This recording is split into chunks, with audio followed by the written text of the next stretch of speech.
최근에 이제 그 리사 제노바라는 분이 계신데 이분이 또 신경과학 박사예요.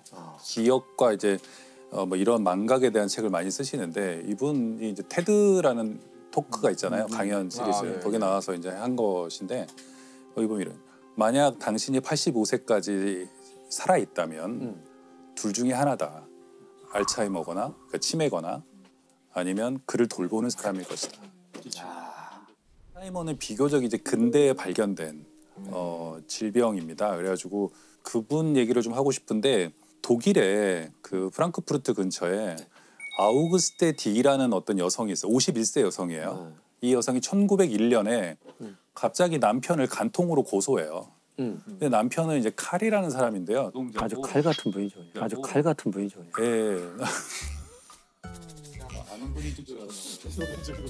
철도회사에서 일하는 칼 같은 분이셨는데 이 칼은 근데 어쨌든 근데 이분이 아내로부터 엉뚱한 고소를 당했잖아요. 그러니까 아내 행동이 이상한 거예요. 자꾸 잊어버리고 요리도 못하고 자꾸 실수하고 예를 들면 냄비 태워 먹고 사람들을 의심하고 막 이런 일들이 생긴 거예요. 그래가지고 정신병원을 찾아갑니다. 프랑크푸르트 정신병원을 찾아가요. 그 담당 의사가 알츠하이머예요.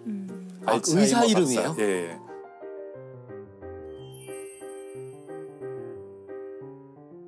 그래서 알츠하이머 박사가 이 사람을 이제 진찰하기 시작했는데 처음 왔을 때 알츠하이머 박사하고 문답을 하거든요. 뭐 지금 뭐 드세요? 그러면 예를 들어 밤을 먹고 있는데도 뭐 시금치라고 말한다거나 계속 질문하는데 6번째 줄 가면은 이분이 굉장히 중요한 말을 해요.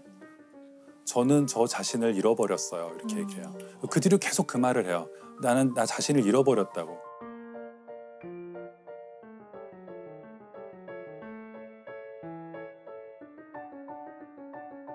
그냥 특이하다고 본 거죠. 51세 여성에게 이런 일이 일어나다니. 젊은데 아직. 상대적으로 젊은데. 그래가지고는 뭐 계속 자기 이제 연구하고 관찰하고 진찰을 하고 있었는데 이제 이 병원이 비싼 거예요. 노동자 그 가정에서는. 남편이 이제 뭐 집도 팔고 뭐 이렇게 해갖고 입원비를 대려고 노력하다가 계속 끝이 없잖아요. 네. 이 병은. 그래서 이제 그만 퇴원시키겠다 그러니까 알츠하이머 박사가 우리 병원에서 책임을 질 테니까 대신에 사망한 뒤에 뇌를 우리 쪽에 기증해 달라. 이제 계속해서 치료를 하죠. 치료하고 관찰하지만 나중에는 뭐 굉장히 심해져요. 예를 들면 대소변도 못 가리고 막 심해져서 불과 한 56세쯤 되면 사망을 합니다. 네. 그래서 뇌를 부검하게 되고 해 보니까 상대적으로 젊은 사람의 뇌에서 볼 수 없는 현상들이 막 발견. 뇌가 일단 그냥 쪼그라들어 있어요. 그러니까 정상적으로 이런 노화를 겪은 뇌와 알츠하이머를 겪은 뇌를 보면 확연히 달라요.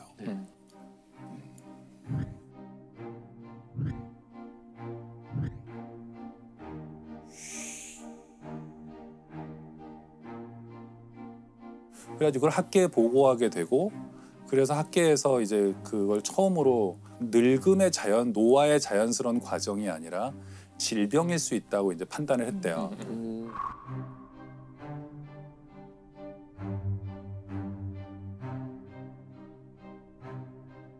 알츠하이머와 치매는 동의어인가요? 아니에요. 근데 지금 알츠하이머는 이 디멘시아의 대부분을 차지하는 빈도를 갖는 한 파트예요.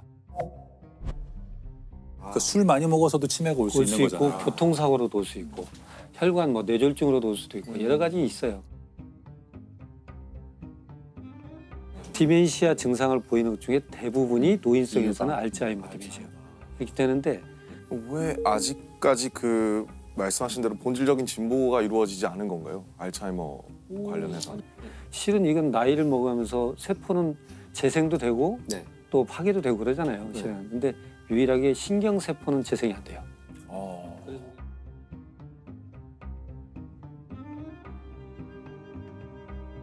노화의 과정에서 서서히 파괴는 돼가죠. 뇌세포는 다시는 재생이 안 되니까. 결국 이걸 멈추게 하거나 더디게 가는 방법밖에 없는데 이걸 멈추게 하는 것은 노화를 멈출 수 있다는 거예요. 그렇죠. 그렇죠? 더디게 하는 건 노화를 더디게 갈 수 있다는 거예요.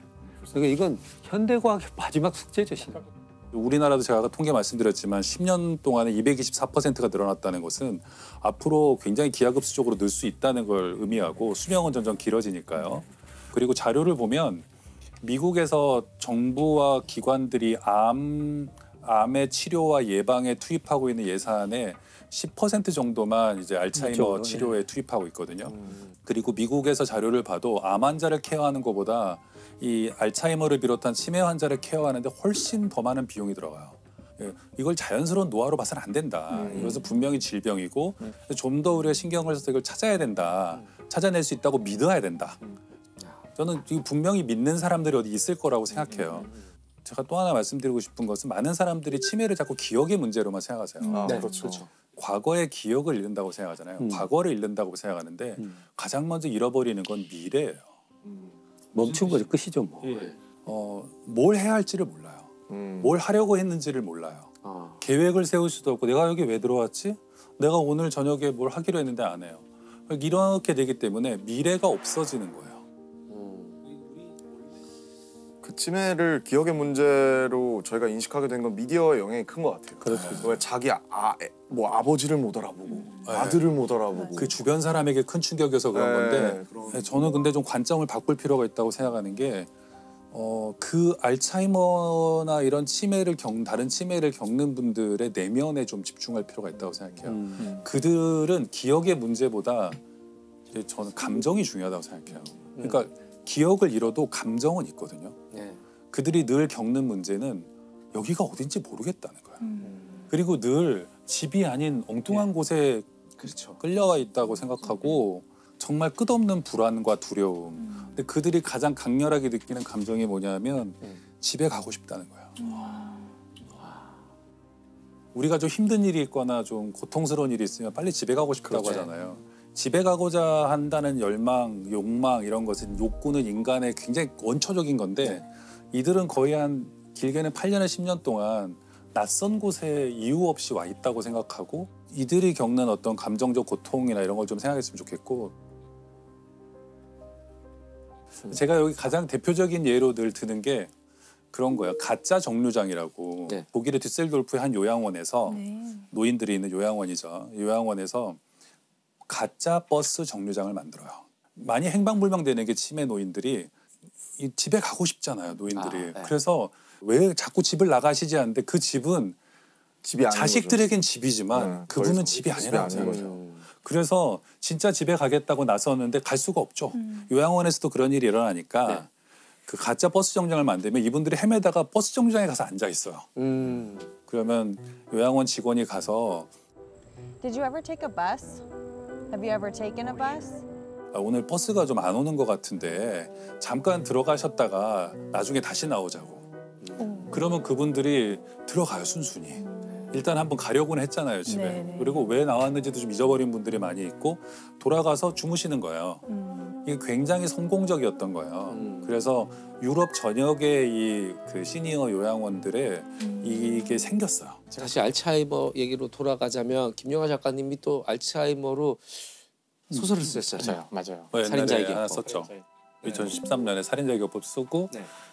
계속 저는 기억의 문제에 좀 관심이 많이 있었어요. 그 살인자의 기억법이라는 소설이 아마 말씀하신 것처럼 알츠하이머 환자 자체에 집중한 소설이어서 굉장히 인상적이었던 것 같아요. 그러니까 그 작중 인물 자체가 자기가 환자인데 환자인지를 모르는 상태로 엄청난 기술을 갖고 있는 사람인 거죠. 그래서 그 기술을 자꾸 사용하고 다니잖아요. 그리고 기억을 못하고. 그게 되게 신선한 내용이었어요. 저는 그 소설 보면서 이제 네. 기억과 나라는 어떤 자아의 관계를 한번 생각해 보게 됐는데 내가 24시간 보는 모든 것을 다 보는 걸 다 기록하고 다 데이터를 남겨서 이걸 몽땅 다 저장해 놓으면 이게 나일까? 이제 이런 생각을 해본 적이 있어요. 이렇게 레코딩된 모든 요 네네. 데이터의 총합이 나하고 얼마나 다를까 생각해 봤는데 제 생각은 결국 내가 아니라는 거였어요. 왜냐하면 그 망각이라는 것이 물론 이것이 이제 질병이 되면 참 끔찍한 일이지만 이건 사실 영화 감독님이 더 잘하실 텐데 영화 필름으로 찍은 그 필름의 전체 모든 찍은 양은 영화가 아니라 그렇죠. 영화를 어떻게 편집하는지가 그 영화가 어떤 것이 되는지 결정하는 것처럼 사실은 편집된 그 나의 인지가 나지 그럼요. 내가 본 것이 내가 아니라고 생각해요. 촬영이 반이고 편집이 반이다 보통 이렇게 네. 얘기를 편집의 마술 그런 얘기들도 있고 어떻게 편집하느냐에 따라서 영화가 180도 달라지고 느낌 자체가 너무 달라지게 되니까 그러니까 사실은 망각에 우리 자아가 있는 거예요. 보는 것에 자아가 있는 게 아니라 기억에 내가 있는 게 아니라 웬디 미첼이라는 분이 있어요. 이분이 58세에 그런 알츠하이머 진단을 받거든요. 근데 이분처럼 이렇게 그 나이에 그런 진단을 받는 분은 많은데 이분이 특이한 점은 그때부터 블로그를 만들고 자기가 겪은 일을 다 쓰기 시작했어요.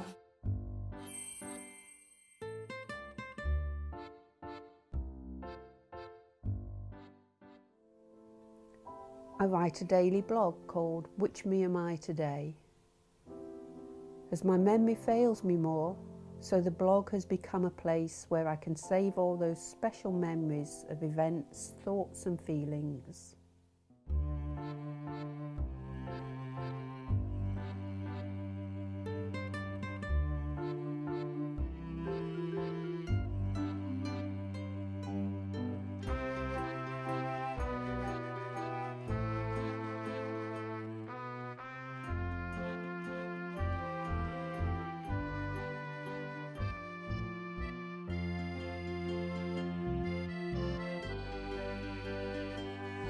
또 스카이다이빙도 하고 계속해서 어쨌든 사람들과 활동을 하고 어떤 일을 겪고 자기가 어떤 어려움을 겪는지도 쓰고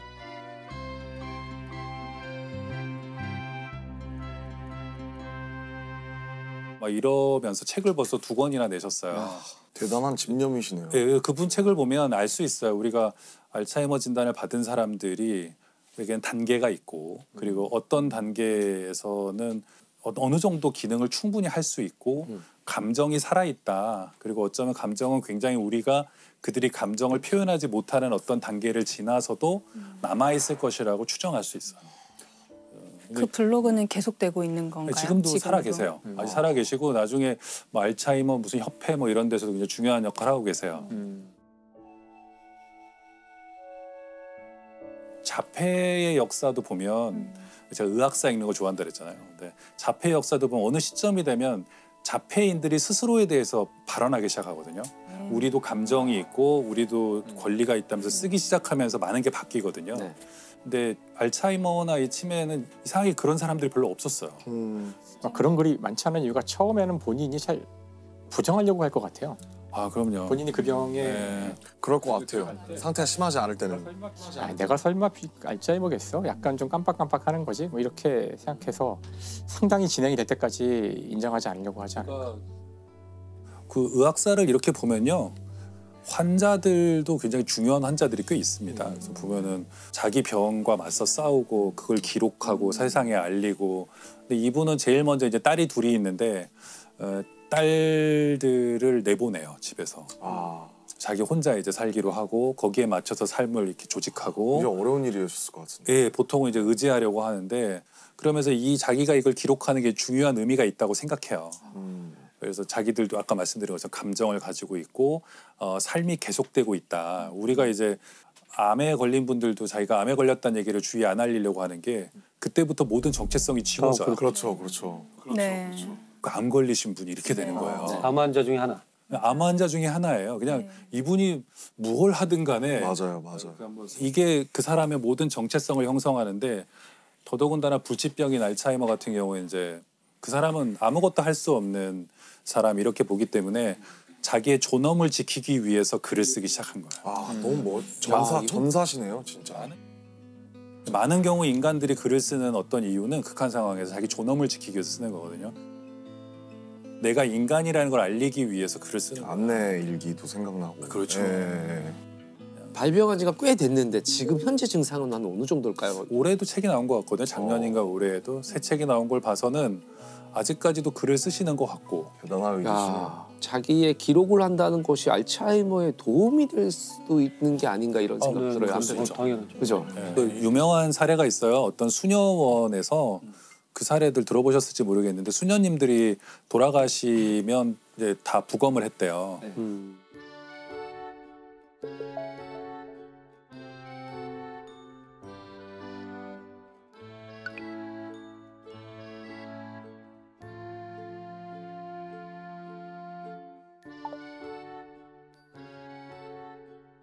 굉장히 많은 수녀님들이 멀쩡해 보이셨던 수녀님들이 이제 뇌를 열어 보니까 거기에는 알츠하이머가 진행되고 있는 분들이 꽤 많았대요.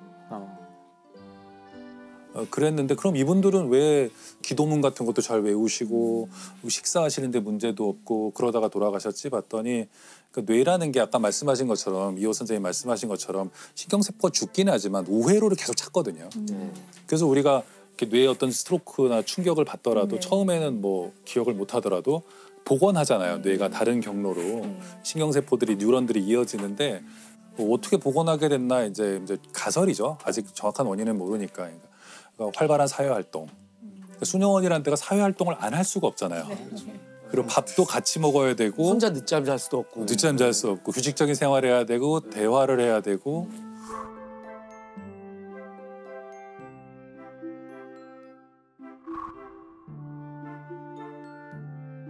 제가 아까 뭐 살인자기업법 나왔지만 살인자기업법이 2013년에 썼는데 그랬기 때문에 그 알츠하이머 증세에 대해서 잘 알게 됐거든요. 그래서 제가 그로부터 한 몇 년 지나지 않아서 그 제 주변의 어른들의 어떤 알츠하이머 증세가 왔을 때 제가 제일 먼저 알았어요.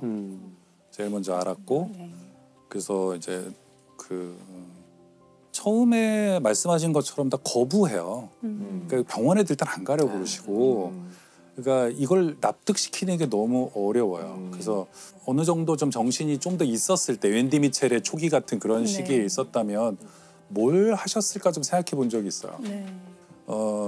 그렇게 막 거부하고 막 부인하고 막 그러지 않고 좀 주변을 잘 정리하셨을 것 같고 감정적인 것들을 많이 처리하셨을 것 같다. 왜냐하면 평소에는 좋은 분들이셨으니까요. 좋은 분들이셨는데 다행히 이제 그 뭐 제 주변에 어떤 어른은 그 정신이 남아 있을 때 그러니까 그러셨대요.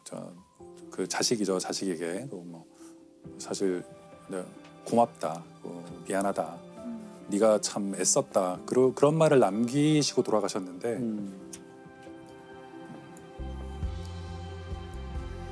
원래 사람들이 이렇게 죽음의 직면에서는 놀랍게도 그냥 대부분의 사람이죠. 대부분의 사람들은 뭔가 악담을 하거나 안 좋은 생각을 하거나 뭔가 이렇게 자신의 어떤 이기적인 생각들보다는 사랑의 말을 다 남기게 된다는데 그래서 그때 그 세월호 때도 그랬고 그다음에 9.11 때도 그랬고 마지막으로 남겨놓은 그 메시지나 마지막 음성을 다 보면은 하나같이 미안하다는 말과 사랑한다는 말로만 꽉 차 있다고 하더라고요.